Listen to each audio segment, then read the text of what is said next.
Bismillahirrahmanirrahim. Assalamualaikum warahmatullahi wabarakatuh.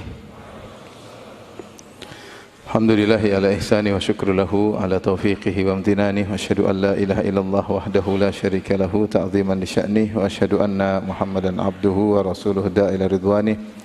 Allahumma salli alaihi wa ala alihi wa ashabihi wa ikhwani. Hadirin dan hadirat yang dirahmati Allah Subhanahu wa taala, kita melanjutkan pembahasan kita dari kitab Riyadhus Shalihin dan kita masih dalam bab Ar-Raja ya. Al-Imam Nawawi rahimahullahu taala dalam bab Ar-Raja ini membawakan dalil yang sangat banyak ya tentang ibadah Ar-Raja, yaitu berharap kepada Allah Subhanahu wa taala. Tapi kita masuk pada hadis yang berikutnya.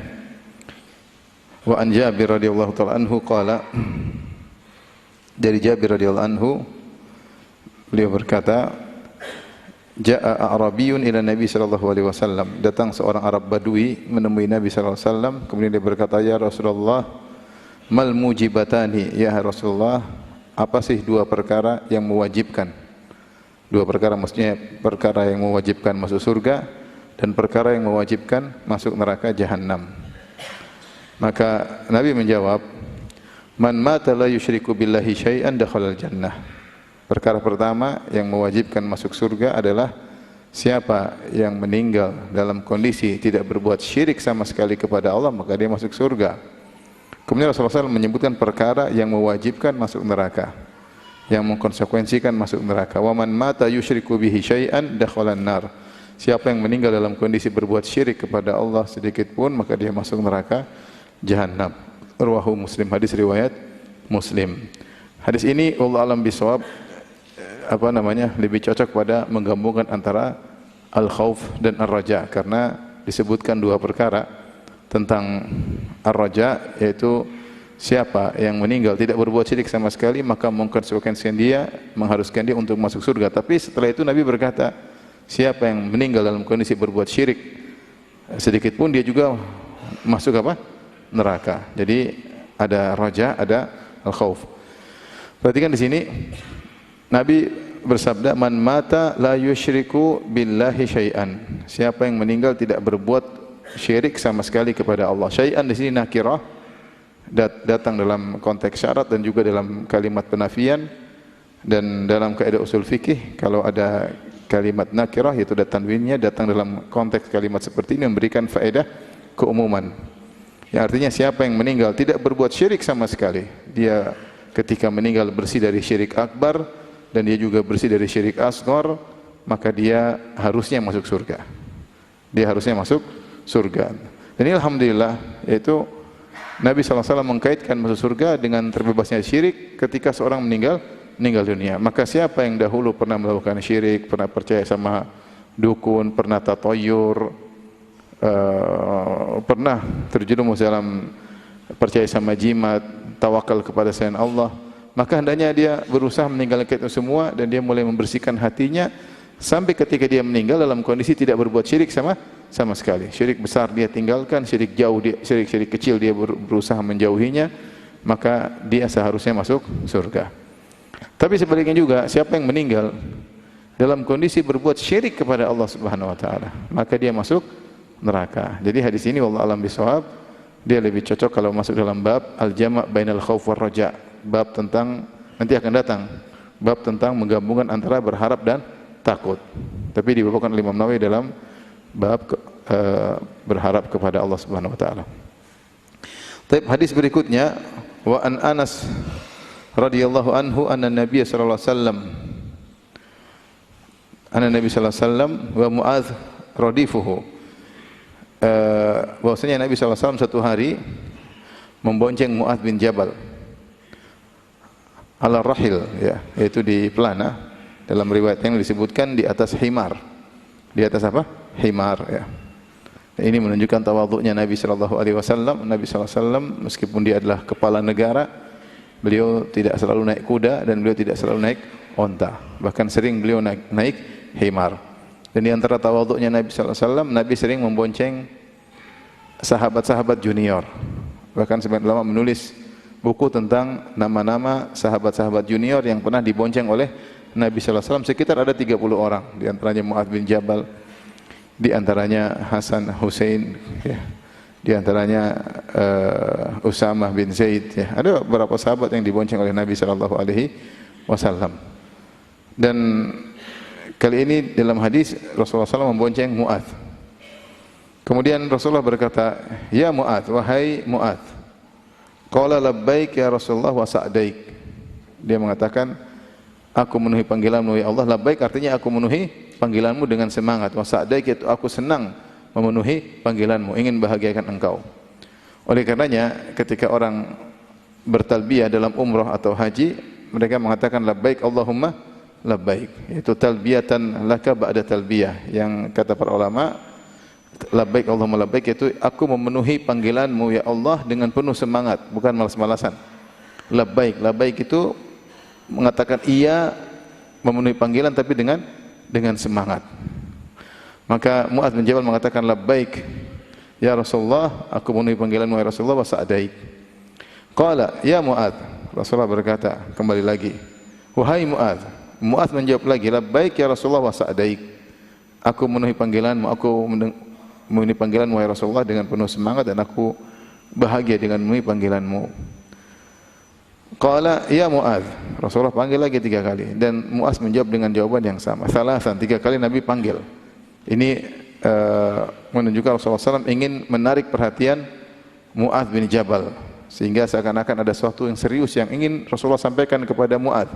Sehingga Mu'adz dipanggil 3 kali, ya Mu'adz, ya Mu'adz dan ya Mu'adz. Setiap kali Mu'adz dipanggil radhiyallahu anhu, beliau menjawab, labbaik ya Rasulullah wa sa'daik. Maka Rasulullah SAW berkata, ma min abdin yashhadu an la ilaha illallah. Tidak ada seorang hamba pun yang bersyahadah bahwasanya tidak ada yang berhak disembah kecuali Allah. Wa anna Muhammadan abduhu wa rasuluh, dan bahwasanya Muhammad adalah hamba Allah dan Rasulnya. Sidqan min qalbihi, jujur tulus dari hatinya. Illa haramallahu 'alan nar, kecuali Allah akan mengharamkan dia masuk neraka. Ini kabar gembira. Siapa yang mengucapkan asyhadu an la ilaha illallah wa asyhadu anna Muhammadan abduhu wa rasuluh dengan tulus, benar-benar jujur mengakui akan keesaan Allah Subhanahu wa taala dan mengakui akan kerasulan Nabi Muhammad sallallahu alaihi wasallam, maka Allah akan haramkan neraka baginya. Mendengar ini Mu'adz berkata, ya Rasulullah, afala ukhbiru bihan nas fayastabshiru. Ya Rasul, tidakkah aku menyampaikan kabar gembira ini kepada orang-orang sehingga mereka gembira? Qala idzan yattakilu. Kata Nabi, jangan, nanti kalau kau kabarkan mereka bersandar, dengan yaitu takut, Rasulullah takut mereka salah paham. Ya. Kalau Mu'adz kemudian menyampaikan misalnya, siapa yang mengucapkan la ilaha illallah Muhammadur Rasulullah, jujur dari hatinya, haram masuk neraka, semua orang yang mendengar menyangka kalau masuk surga cukup dengan mengucapkan apa? Asyhadu an la ilaha illallah, asyhadu anna Muhammadar Rasulullah. Maka khawatir mereka salah paham. Maka Rasulullah mengatakan, tidak usah beritahu kepada mereka. Idzan yattakilu, nanti mereka bersandar dengan tauhid mereka. Padahal belum tentu tauhid mereka menyelamatkan mereka. Karena Rasulullah mempersyaratkan di situ, sidqan min qalbihi, tauhidnya harus tulus. Tauhidnya harus tulus, ya. Maka para ulama menjelaskan maksud hadis ini. Maka mereka berusaha menjelaskan tafsir hadis ini. Kata mereka, kenapa? Karena orang yang tauhidnya benar, sebagaimana para sahabat, pasti mereka takut melakukan maksiat. Dan mereka pasti semangat melakukan apa? Ketaatan. Kalau tauhidnya benar. Ya. Khawatir hadis seperti ini didengar oleh orang yang tauhidnya kurang dan dia merasa tauhidnya sudah benar. Sementara dia banyak bergelimang dalam kemaksiatan. Sehingga dia bersandar kepada kalimat tauhidnya, kemudian dia melakukan banyak kemaksiatan dan dia menyangka dia tetap haram masuk neraka jahanam. Ini ada yang mengatakan demikian. Maksud hadis ini siapa? Karena melihat kenyataan dari zaman para sahabat, para ulama, para tabi'in, ketika tauhid mereka matang dan kuat, benar-benar tulus dari hati mereka, justru mereka tawakalnya kepada Allah sangat tinggi, justru mereka sangat jauh dari apa? Maksiat, dan mereka sangat semangat untuk beribadah.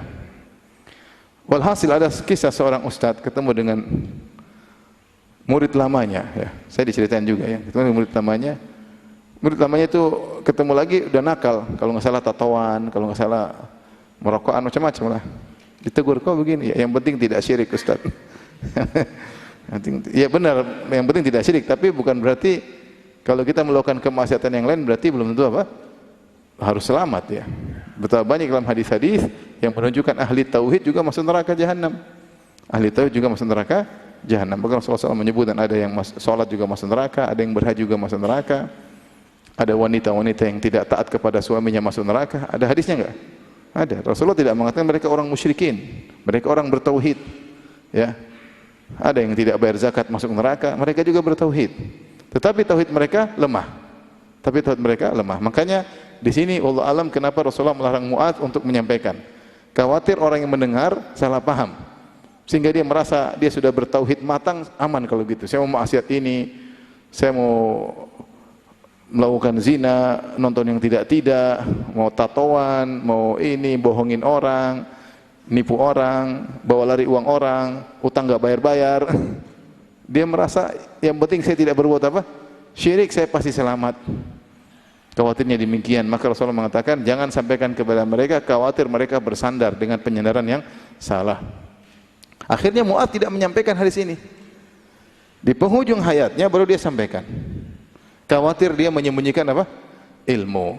Ya. Tentunya ketika Mu'adz mau meninggal menyampaikan, orang-orang sudah banyak yang imannya kuat, ya, sudah lama masuk Islam. Maka mungkin dia sampaikan kepada orang yang sudah kuat imannya sehingga mereka tidak salah paham. Kata Anas bin Malik, fa akhbara biha Mu'adzun 'inda mautihi ta'assuman. Ketika Mu'adz bin Jabal akan meninggal dunia, dia nyampaikan, sungguhnya saya pernah dibonceng oleh Nabi SAW dan Nabi pernah bilang begini. Kenapa Mu'adz menyampaikan ta'assuman? Agar dia tidak berdosa. Karena dia tahu menyembunyikan ilmu adalah apa? Dosa. Maka dia menyampaikan ilmu tersebut supaya tidak berdosa. Ini ada ilmu yang harus orang tahu. Tetapi saya katakan tadi, kalau seorang salah paham, ya, kemudian menyampaikan hadis ini kepada orang yang tidak mengerti, maka mereka akan menggampangkan. Mereka mengatakan yang penting bilang asyhadu alla ilaha illallah wa rasulullah, kemudian apa? Selesai pasti masuk surga. Padahal Rasulullah mempersyaratkan sidqan min qalbihi. Dia harus mengucapkannya dengan tulus. Dan kalau orang tulus mengucapkan syahadatain, dia pasti bertawakal kepada Allah. Dia pasti semangat untuk beribadah. Dia pasti takut bermaksiat dari Allah Subhanahu wa taala.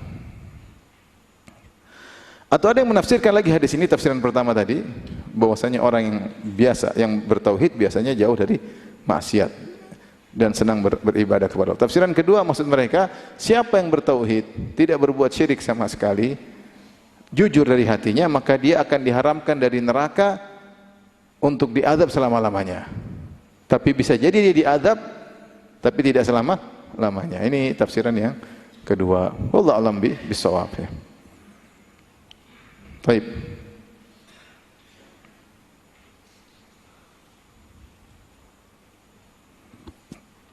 Hadis berikutnya, wa an Itban bin Malik radhiyallahu anhu. Dari sahabat Itban bin Malik radhiyallahu anhu, huwa mimman syahida Badran, dan dia termasuk sahabat yang pernah ikut perang Badar. Dan sahabat-sahabat yang ikut perang Badar, mereka sahabat-sahabat termasuk yang termulia. Oleh karenanya kalau pernah ikut perang Badar dikatakan Al-Badri, fulan Al-Badri. Dia pernah ikut perang Badar. Sementara sahabat-sahabat yang lain yang mungkin ikut perang-perang yang lain seperti perang Uhud tidak dikatakan Uhudi. Yang ikut perang Khandaq tidak dikatakan Khandaqi. Ya. Yang ikut perang Hunain tidak dikatakan Hunaini. Tapi kalau ikut perang Badar disebut apa? Al-Badri. Kenapa? Karena perang Badar perang yang luar biasa yang Allah mengatakan Yaumul Furqan, hari pembeda antara hak dan batil. Yang kalau seandainya kaum muslimin kalah kali itu, habislah mereka semuanya. Yang ketika terjadi perang tersebut, Rasulullah SAW tidak tidur semalaman. Kemudian dia bersolat, berdoa kepada Allah, solat dan berdoa kepada Allah. Ketika waktu peperangan Rasulullah tetap berdoa. Sahabat berperang, Rasulullah SAW, Abu Bakar berdoa, kemudian Rasulullah berdoa sampai selendangnya pun terjatuh. Rasulullah SAW berdoa, Allahumma anjiz wa'adak, Allahumma intahlik hadhil isabah falan tu'bad. Ya Allah, wujudkanlah janjimu. Ya Allah, wujudkanlah janjimu. Kalau engkau binasakan kami pada hari ini, kau tidak akan disembah. Sampai Nabi mengatakan apa? Demikian. Sampai akhirnya Allah menangkan mereka. Sehingga orang-orang yang ikut perang Badar mereka mendapat predikat khusus. Bahkan dalam satu hadis disebutkan orang ikut perang Badar dosa-dosanya diampuni. Orang yang ikut perang Badar dosa-dosanya diampuni. Tersebutlah seorang sahabat namanya Hatib bin Balta'ah radhiyallahu taala anhu. Perang Badar terjadi pada tahun 2 Hijriah. Kemudian Hatib bin Balta'ah atau Hatib bin Abi Balta'ah, saya lupa namanya, Hatib ya. Dia melakukan kesalahan maksiat pada tahun 8 Hijriah, itu 6 tahun kemudian.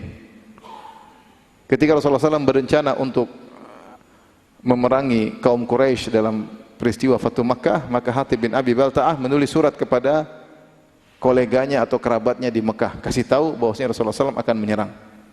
Dia kirim melewati seorang wanita yang sudah tua untuk berjalan menuju Mekah. Akhirnya Jibril kasih tahu Nabi SAW bahwasanya Hatib menulis surat untuk dikirim ke keluarganya. Maka Rasulullah SAW menyuruh Ali bin Abi Thalib dengan seorang sahabat untuk mencegat wanita tersebut dan minta isi suratnya.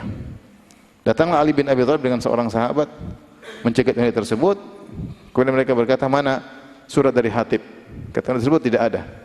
Kata Ali bin Abi Thalib, enggak mungkin. Rasulullah mengabarkan kau bawa surat. Enggak mungkin Rasulullah bohong.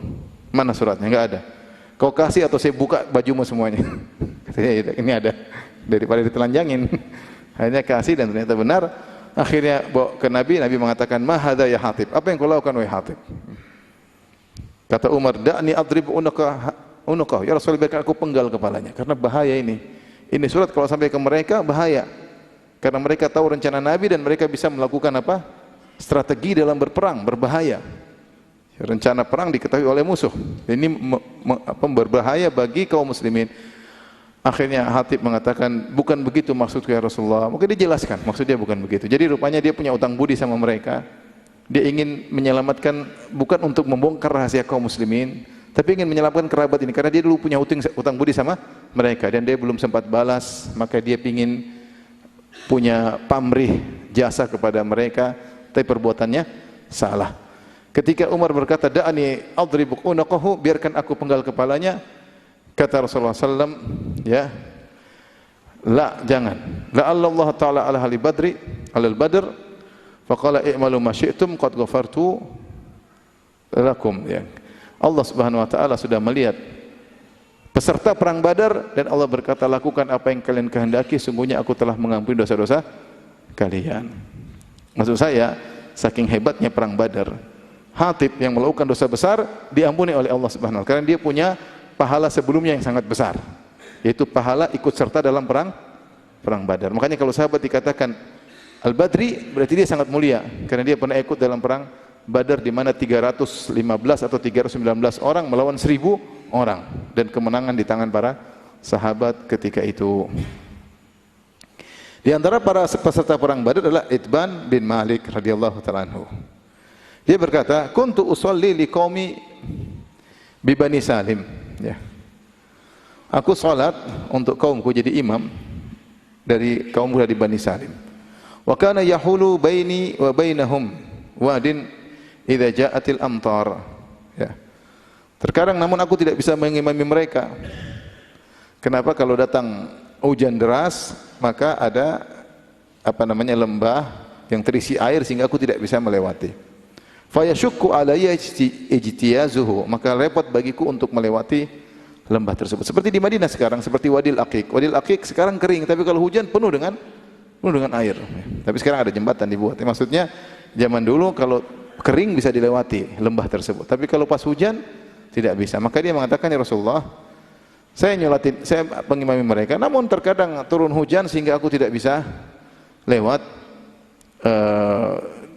lembah tersebut, kibala masjidihim, aku tidak bisa pergi ke masjid mereka.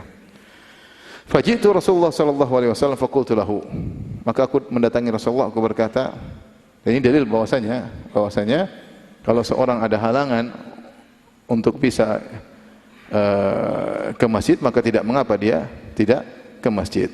Seperti ini, Itban bin Malik, kalau sudah turun hujan terus ada air yang mengalir, dia tidak ke masjid. Mungkin kalau dipaksa-paksa bisa, mungkin dia bikin kapal, tapi kan berat sekali. Maka dia mengatakan, fayashukku alayya, berat bagiku untuk melewatinya. Kalau dipaksa bisa, tapi berat. Makanya ketika berat untuk dipaksakan ke masjid, maka dia sholat di rumah. Dia sholat di rumah. Dan seperti hujan juga sebab bolehnya seorang tidak ikut berjamaah. Di zaman Nabi kalau turun hujan, maka Rasulullah menyuruh muadzin untuk mengatakan, "Shallu fi rihalikum." Salatlah di rumah kalian. Yang dimaksud hujan tersebut itu hujan yang memberatkan kita untuk ke masjid. Ya, kalau kita ke sana basah kuyup, bisa jadi kedinginan, bisa jadi. Tapi kalau cuma rintik-rintik, tetes-tetes, ini enggak merepotkan ya. Pergi ke masjid ya. Pahalanya 27 kali lipat. Seperti juga angin kencang, sana angin kencang mungkin, atau rasa takut kalau keluar ada penjahat atau ada begal, jangan paksakan. Kalau ada kekhawatiran, ketakutan, tidak usah. Ya, demikian juga Allah mengatakan, misalnya menjaga hartanya, dia kalau pergi ke masjid ternyata ontanya dicuri atau ada barang yang dicuri, maka dia boleh apa? Meninggalkan apa? Jamaah demi untuk menjaga hartanya. Atau misalnya dia punya penyakit menular, kalau dia pergi ke masjid akan menularkan penyakit kepada orang lain, maka dia tidak perlu ke masjid. Demikian juga para ulama mengatakan seperti orang-orang mengurusi urusan-urusan umum ya, yang dibutuhkan untuk mengurusi ketika datang hari waktu sholat dia tidak bisa, maka dia boleh tunda karena dia mengurusi urusan-urusan yang berat. Intinya ada sebab-sebab yang bolehkan seorang untuk tidak ke masjid. Maka faji'tu Rasulullah sallallahu faqultu lahu. Aku pun mendatangi Rasulullah dan aku berkata, "Ya Rasulullah, inni angkartu basari." Sungguhnya pandanganku sudah tidak stabil lagi. Ya, sudah terganggu. Wa innal wadi alladhi baini wa baina qaumi yasilu idza ja'atil amtar. Dan sungguhnya lembah antara aku dan kaumku kalau datang hujan maka mengalir air. Fa yashukku alayya ijtiazuhum, maka sulit bagiku untuk melewati lembah tersebut. Apalagi pandangan dia mulai apa? Terganggu. Fa wadidtu annaka ta'ti, maka aku berharap kau datang ke rumahku karena dia ingin salat di rumah, tapi dia ingin cari berkah. Fa tusalli fi baiti makanan attakhiduhu musalla. Aku ingin kau salat di rumahku suatu tempat bekas mau salat itu akan aku jadikan musalla rumah. Artinya saya salat, kalau salat selalu di situ.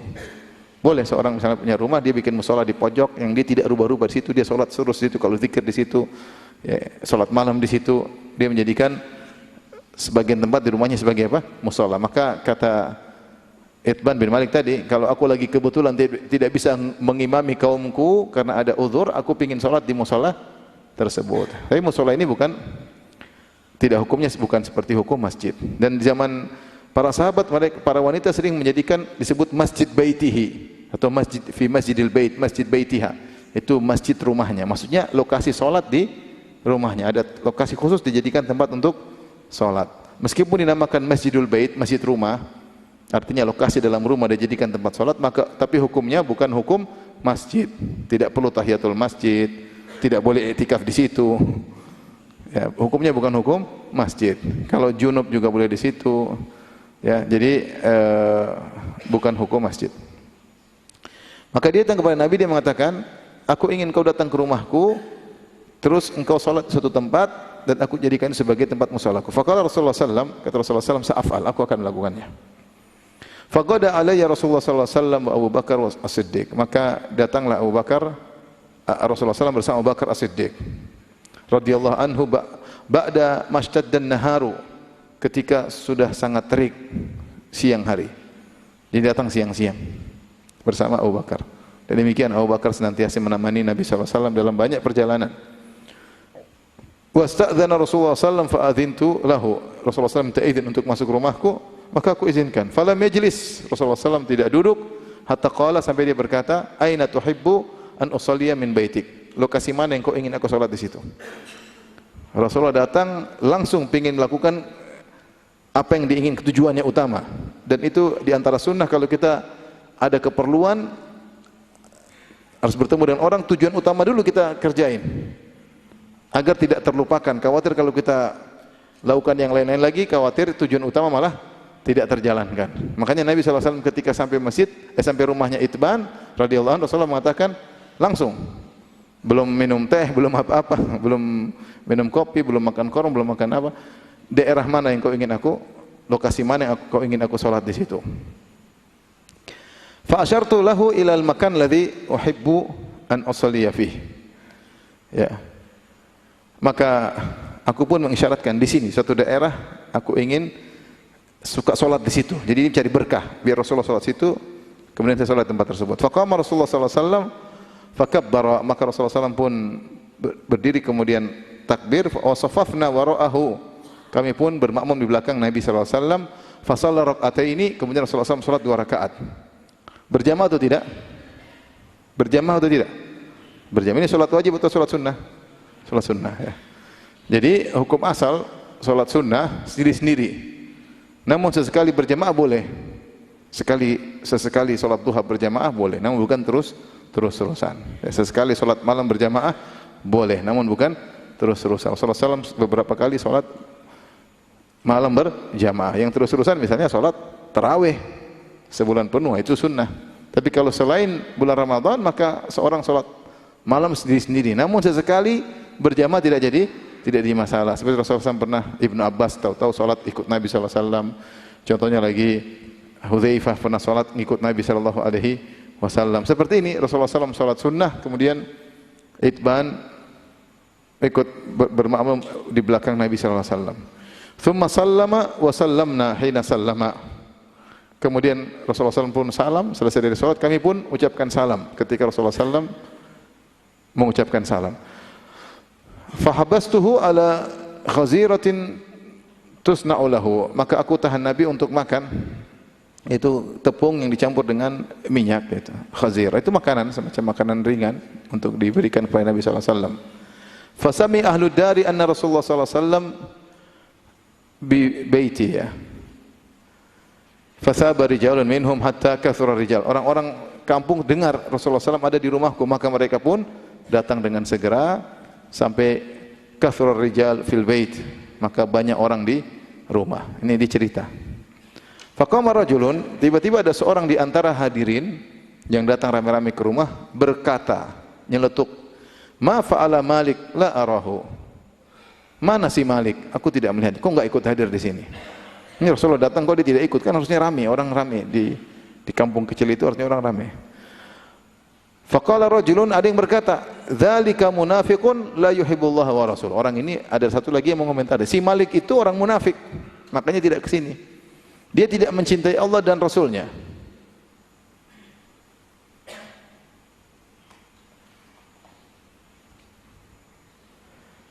Dia tidak mencintai Allah dan Rasulnya. Ini kayaknya ada yang kurang sebentar.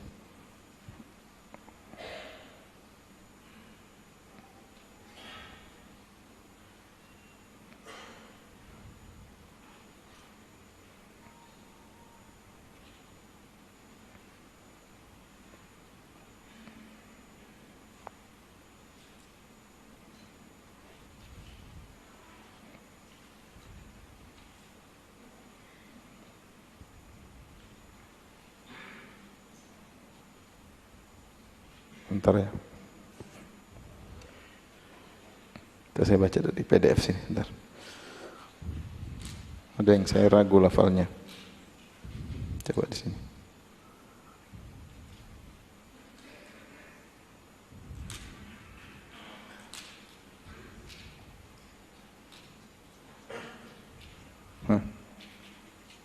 Tapi sini juga biasanya. Jazakallah, sebentar cek dulu sini.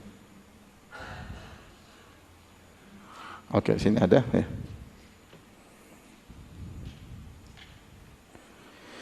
Jadi orang-orang pada kumpul, kemudian ada yang berkata, Malik, ya, munafikun la yuhibbullah wa rasulah. Ini di Syamilah tadi saya baca dari Syamilah, ada yang lafal yang kurang. Maka ada yang berkomentar, si Malik itu munafik, tidak cinta kepada Allah Rasulnya, maka dia tidak hadir. Faqala Rasulullah SAW, la taqul dzalik, kata Nabi SAW, jangan kau ucapkan demikian. Ala tarahu qala la ilaha illallah. Jangan kau bilang dia munafik. Jadi Rasulullah tegur ketika dia bilang si Malik munafik. Maka Rasulullah SAW tegur. Rasulullah berdalil, kata Rasulullah SAW, tidakkah kau lihat dia mengucapkan la ilaha illallah? Ya betagi bidzalika wajah Allah Ta'ala. Bukankah kau lihat dia mengucapkan la ilaha illallah yang dia ikhlas mengharap wajah Allah ketika mengucapkannya? Orang ini ngeyel, faqala Allahu wa rasuluhu a'lam. Orang ini berkata Allah a'lam. Orang ini berkata wallahu a'lam. Amanahnu fa wallahi ma nara wuddahu wala hadithahu illa ilal munafiqin. Adapun kami, kenyataan yang kami lihat, si Malik ini demi Allah, kami tidak melihat dia condong kecintaannya atau pembicaraannya kecuali kepada orang-orang munafik. Ini suka gaul sama orang-orang munafik. Jadi si Malik ini suka gaul sama orang munafik. Kayaknya condong sama orang munafikin. Faqala Rasulullah sallallahu alaihi wasallam, Rasulullah SAW bela lagi. Jadi orang ini kenapa dia tetap menyerang Malik? Karena dia Malik ini sering gaul sama orang apa? Munafikin. Tapi Rasulullah SAW bela lagi. Artinya bukan berarti kalau dia ngobrol sama orang munafikin kemudian otomatis apa? Munafik. Kata Rasulullah SAW, fa inna Allah harrama 'ala nari man qala la ilaha illallah yabtaghi bidzalika wajh Allah. Sungguhnya Allah mengharamkan kepada neraka orang yang mengucapkan la ilaha illallah yabtaghi bidzalika wajh Allah, yang ikhlas karena Allah Subhanahu wa taala, mencari wajah Allah, maka Allah tidak akan masukkan dalam neraka jahanam. Nah, hadis ini juga di antara hadis-hadis yang memberi harapan yang sangat besar kepada seorang yang mengucapkan la ilaha illallah dengan ikhlas. Dengan ikhlas. Karena Rasulullah SAW membela Malik dan mengatakan dia mengucapkan la ilaha illallah dengan ikhlas. Sungguhnya Allah mengharamkan neraka bagi orang yang mengucapkan la ilaha illallah dengan apa? Ikhlas. Kalau kita baca hadis ini, kita semua sangat berharap. Mudah-mudahan kita mengucapkan la ilaha illallah dengan apa? Ikhlas ya. Kayaknya masuk surga mudah banget ya. Tapi tadi kita tidak boleh hanya melihat satu sudut hadis-hadis, kita melihat sudut yang lain. Tapi ini adalah hadis-hadis yang memberikan kabar gembira, membuat kita sangat berharap kepada Allah Subhanahu wa taala. Siapa yang berusaha meluruskan tauhidnya, yang berusaha menjauhkan dirinya dari hal-hal yang merusak tauhidnya, maka mudah-mudahan dia diharamkan dari neraka jahanam ya. Baik. Kita lanjutkan hadis berikutnya. Jadi hadis panjang tadi intinya cuma tadi ya, Rasulullah membela orang yang suka gaul sama orang-orang munafik. Karena Rasulullah tahu dia mengucapkan la ilaha illallah dengan apa? Ikhlas ya. Bosnya dia ngobrol sama orang munafik bukan berarti dia orang munafik. Dia ikhlas, dan kalau orang ikhlas diharamkan oleh Allah masuk neraka jahanam. Oleh karenanya ikhwan dan akhwat yang dirahmati Allah Subhanahu wa taala, seorang berusaha terus meluruskan niatnya, dan untuk membuat ikhlas ini semakin kuat butuh perjuangan. Dia harus senantiasa meneliti gerak-gerik apa? Hatinya. Betapa banyak amalan kita lakukan ternyata tidak ikhlas karena Allah, tapi sekedar ingin dipuji, ingin diakui, ingin dihormati, ya, ingin disanjung, ya. Mungkin karena ingin dunia, banyak hal yang faktor yang merusak niat kita. Ini perlu perjuangan sampai ketika kita meninggal kita berharap di saat hati kita benar-benar ikhlas kepada Allah, tidak ada duniawi sedikit pun yang kita inginkan dari amal saleh yang kita lakukan. Taib, hadis berikutnya, wa Abi Hurairah radhiyallahu ta'ala anhu wa Abi Sa'id Al-Khudri syakkar rawi wa la yadurru asyakku fi aini sahabi li'annahum kulluhum udul. Perawi berkata dari Abu Hurairah radhiyallahu anhu atau dari Abu Sa'id Al-Khudri. Perawi ragu. Apakah Abu Sa'id Al-Khudri ataukah Abu Hurairah? Tetapi dikatakan di sini, mungkin ini perkataan Imam Nawawi atau perkataan ulama, tidak ada mudarat akan keraguan siapakah sahabat yang dimaksud. Apakah Abu Hurairah atau Abu Sa'id Al-Khudri, tidak ada masalah. Karena sahabat semuanya adil, semuanya terpercaya, semuanya thiqah. Mau sahabat yang dimaksud adalah Abu Hurairah atau yang dimaksud adalah Abu Sa'id Al-Khudri, hadis tetap sahih. Paham? Karena para sahabat semuanya terpercaya. Allah telah memuji mereka dalam Al-Quran, Nabi telah memuji mereka dalam hadis-hadis. Jadi para sahabat tidak dibahas. Kalau sudah tahu ini sahabat, pasti thiqah.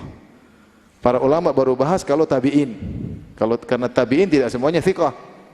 Di zaman tabi'in, bid'ah sudah semakin kuat, ada kebohongan mulai tersebar, maka perlu diperiksa. Ada tabi'in yang thiqah, ada tabi'in yang dhaif. Tapi kalau sahabat, diketahui dia sahabat, dengan syarat sebagai sahabat, menemui Nabi SAW dalam kondisi beriman dan meninggal dalam kondisi beriman, maka dia sahabat. Dia sempat melihat apa? Nabi SAW. Sampai dalam suatu biografi seorang ulama, dia ingin ketemu Nabi SAW. Dia berjalan, ternyata sudah dekat dengan kota Madinah, Nabi sudah meninggal. Sehingga dia tidak sempat bertemu dengan Nabi dalam kondisi hidup. Ya. Sampai ketika disebutkan biografinya dikatakan hampir jadi sahabat. Hampir jadi apa? Sahabat. Namun tidak sempat, Nabi sudah meninggal dunia. Jadi orang jadi sahabat itu orang yang mulia, ada kemuliaan khusus yang Allah berikan karena dia sudah melihat Nabi SAW dan dia beriman kepada Nabi. Karena tidak semua orang melihat Nabi kemudian beriman. Betapa banyak orang munafik yang tidak beriman, sudah lihat Nabi, sudah dengar ceramahnya, tidak beriman. Lihatlah orang-orang Quraisy yang cerdas-cerdas, Abu Jahal, Abu Lahab, itu orang pintar-pintar. Al-Walid bin Mughirah orang pintar. Sudah melihat Nabi langsung tapi tidak beriman, Datang dalam dua asar, saya dapatkan adalah asar Hudzaifah dan asar Al-Miqdad, yang ada yang kemudian memuji, mengatakan sungguh bahagia dua mata yang bisa melihat Nabi SAW. Kalau nggak salah Al-Miqdad, sungguh terpuji dua mata yang sudah melihat siapa? Nabi. Artinya seandainya kami bisa melihat Nabi, maka sahabat tersebut menegur, kau jangan bilang begitu. Tidak semua yang melihat Nabi itu apa? Beriman. Banyak yang melihat Nabi justru tidak apa? Beriman. Artinya kita bilang, coba kalau saya jadi sahabat, tinggal. Belum tentu ente kalau hidup di zaman Nabi mungkin jadi pengikut Abu Jahal. Belum tentu.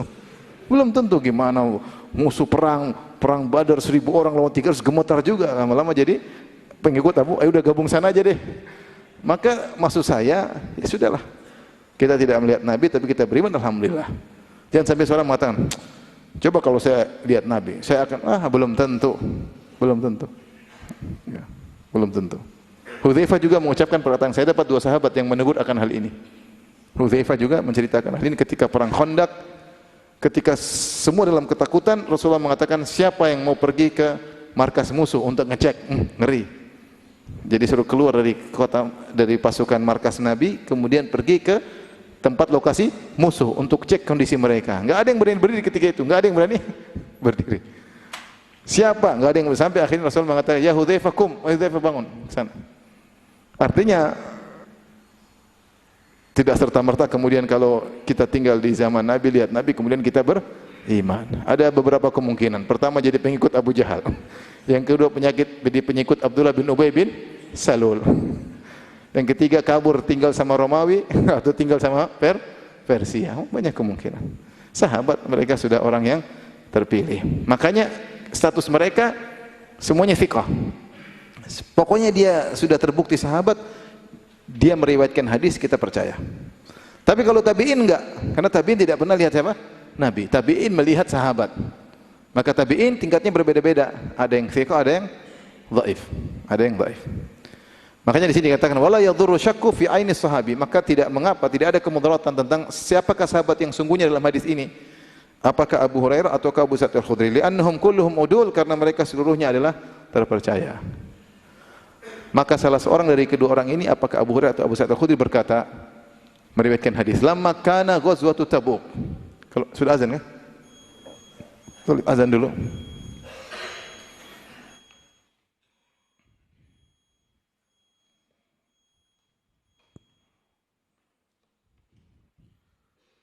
Allahu Akbar, Allahu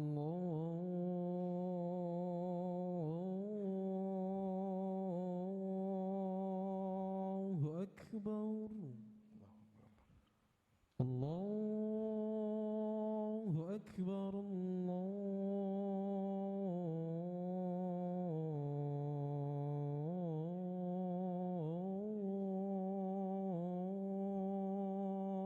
Akbar. أشهد أن لا إله إلا الله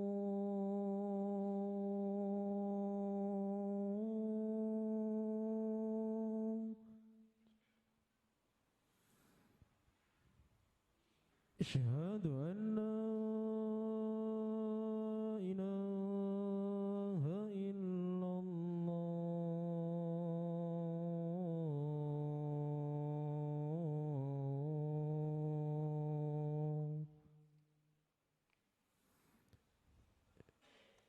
أشهد أن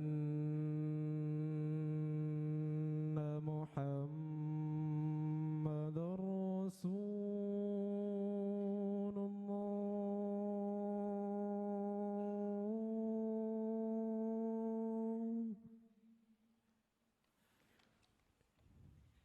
أشهد أن محمد رسول الله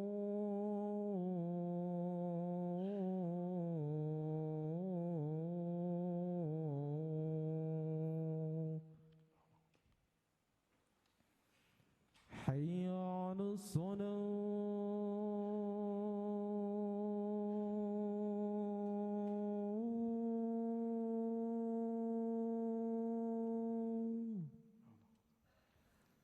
حي على الصلاة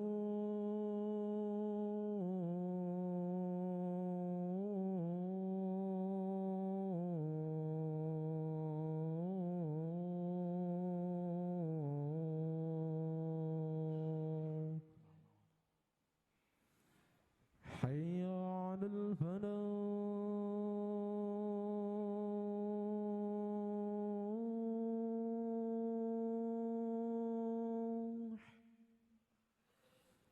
حي على الفلاح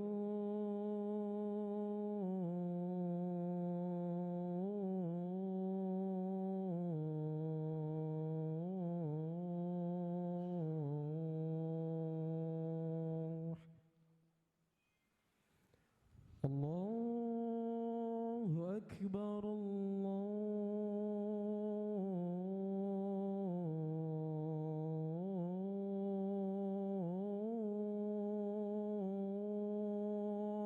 أكبر لا إله إلا الله La ilaha illallah. Allahumma shalli ala Muhammad. Allahumma barik ala Muhammad. Baik, kita lanjutkan sebentar. Qala lamma kana ghazwatu Tabuk, tatkala perang Tabuk. Perang Tabuk adalah perang yang terakhir diikuti oleh Nabi sallallahu alaihi wasallam pada tahun 9 Hijriah.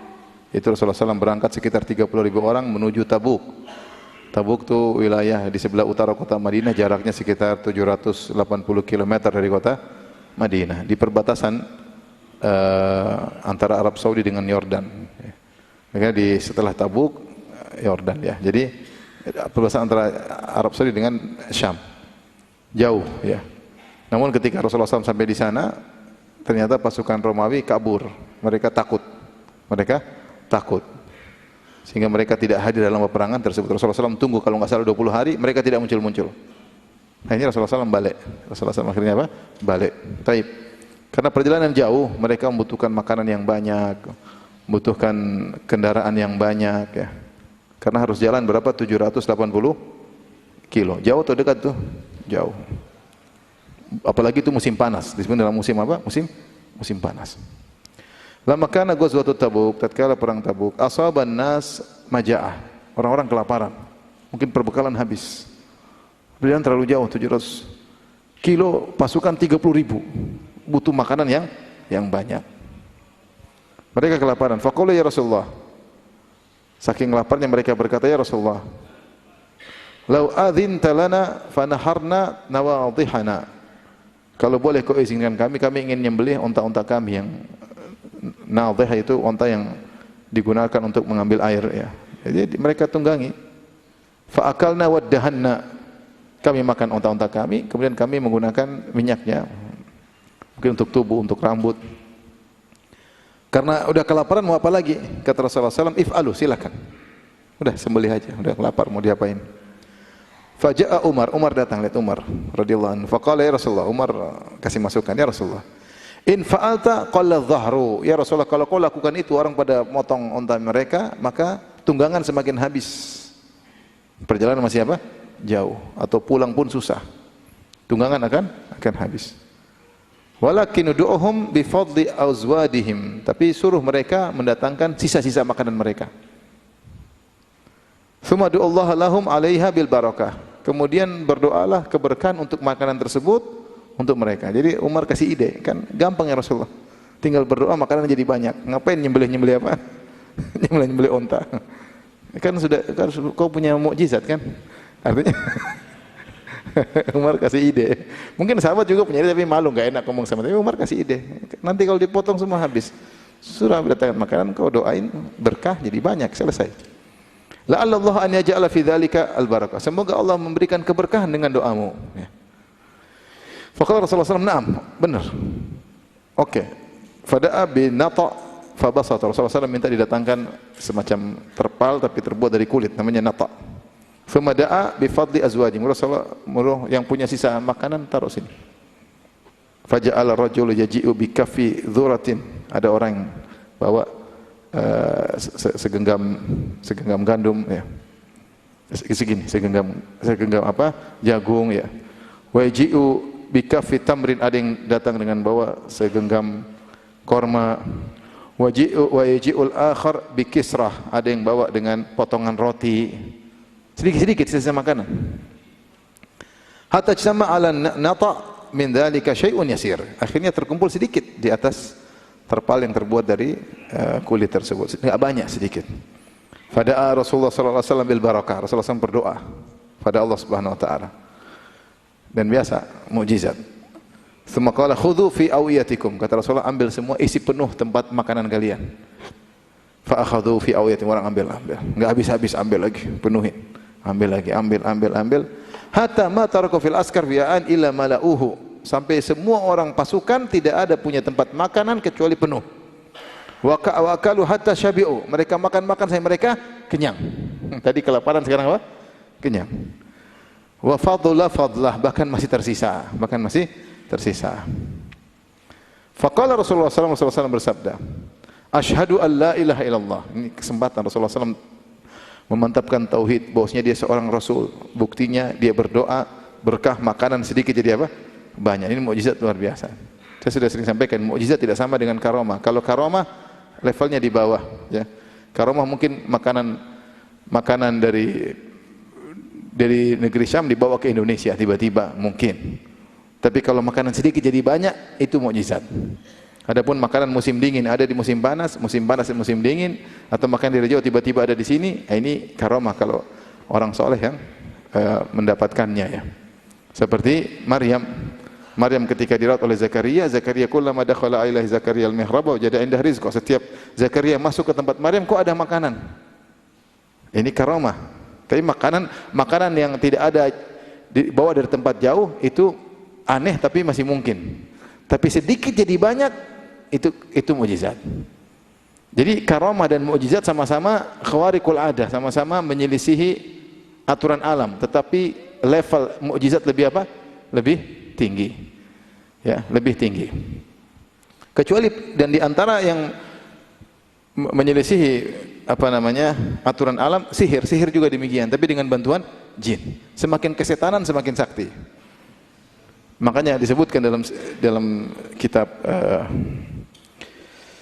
Syiar A'lam Nubala tentang